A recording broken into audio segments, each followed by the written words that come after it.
fotografía ahora muy complicada.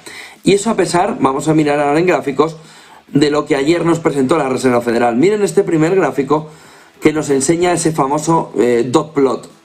Y ahí veremos cómo los miembros de la Fed ahora mismo ya están descartando una pausa. Ya están descartando, una nueva subida de tipo de interés. Están en la pausa.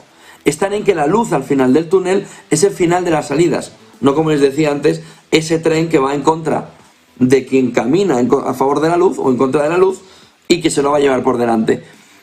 Fíjense porque en este dot plot, en la columna de la izquierda, lo que se marca es que todos están en el 5.10, es decir, 5.25 en el peor de los escenarios, con subidas de 25 puntos básicos. 5.25 significaría que de aquí a verano puede haber una subida de 0.25. Sin embargo, Powell afirmó que podría incluso haber dos. No lo está reflejando, pero si ven bien, claro, esos 6 votos que están por encima del 5.25 estarían ahondando en ese mensaje de Powell. Si nos vamos a 2024, que es la segunda columna, ahí vemos cómo el consenso está ya en que los tipos van a bajar al 4.25.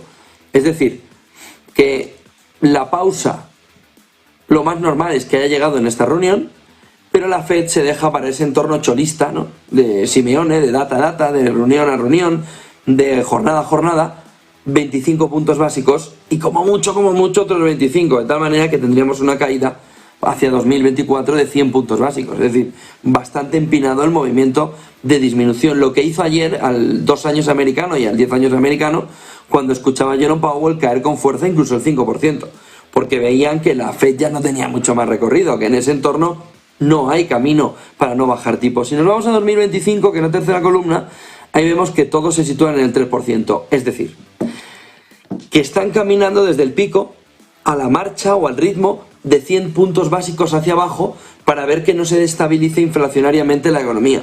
Lo que dice el dot plot, que no se ha diferenciado demasiado de lo que habíamos visto, es que el camino es muy rápido de 100 en 100 año a año, es decir, de 25 puntos básicos al trimestre. Lo que significaría que en ese entorno la Fed cree que tiene controlado el movimiento de descenso para evitar una época Volcker, es decir, como sucedió en los 70, en el que a una bajada demasiado agresiva subía la inflación. El único problema entre Volcker y Powell se llama crisis financiera. ¿Qué se echaba de menos en la jornada de ayer y también con Christine Lagarde? Un Mario Draghi. Un Mario Draghi que diera confianza al mercado. Os aseguro que con todo este proceso vamos a evitar la crisis financiera. Ese movimiento de Mario Draghi, del final, y de cuando parecía que la crisis de deuda entraba en Europa en el entorno del 2012, no se ha visto en los bancos centrales ahora que les hemos visto, nos falta el Banco de Inglaterra. Pero una vez que les hemos visto prácticamente a todos, la fotografía de un Draghi que dé confianza y seguridad es que no está, no existe. Y sin embargo hay un par de pirómanos, con un par de imitadores de pirómanos también, económicamente hablando siempre, en el que están buscando la manera en la que pueden profundizar en un movimiento que claramente va hacia una recesión que van a romperlo todo por el camino. Última columna del dot plot. Fíjense que se estabiliza en el entorno del 2,5, para dejar en el 2,5 esa tasa terminal que devuelva la inflación al 2%. ¿Ha cambiado mucho el dot plot? No. ¿Significa que la pausa ha llegado? Sí. El problema es que Powell, vamos a ver cuando conozcamos el libro Beige, no ha querido decirlo de una manera tan agresiva. Miren el siguiente gráfico, porque todo se basa en la inflación, ¿no? En ese PCE. Y ahí en 2023, en el rango de proyecciones, incluso hay quien opina que no solo va a bajar la inflación al 4%, sino que podría estar en el entorno del 3%. El PCE, que es el deflactor del consumo. De tal manera que veríamos cómo la velocidad de disminución de la inflación, la velocidad de caída de la inflación, empieza a coger fuerza para situarse en el 2% en el 2024 con mucha tranquilidad, según el propio gráfico de la Reserva Federal. De manera que si ve que el deflactor de la inflación, del consumo para la inflación, va de una manera tan acelerada mostrando contenido desinflacionario, ¿por qué lanza el mensaje de que hay que mantener un ritmo de subidas todavía que podrían quedarle 0,25 y 0,25? Raro es en el mensaje de Powell. Miren el siguiente gráfico, porque ahí vemos cómo ve el crecimiento de la economía norteamericana, la Fed, y ve una proyección que que casi no ve ni crecimiento.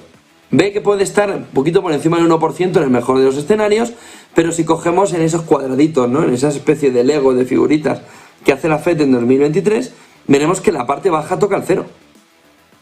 Vamos, que va a hacer 0,5 en el mejor de los casos, pero que la fotografía es de un entorno estanflacionario muy agresivo. Fíjense que incluso en 2024 el crecimiento podría estar también cercano a cero. En la parte baja de las proyecciones, más en el rango de proyecciones más exagerado.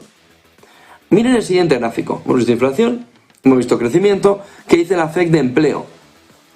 Que va como una bestia.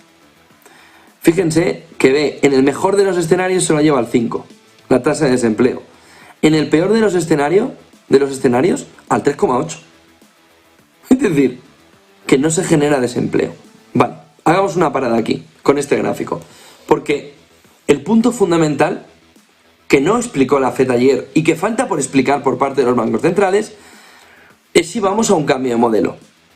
Si lo que vemos en este gráfico es que falta mano de obra de manera ya no transitoria, sino a medio largo plazo.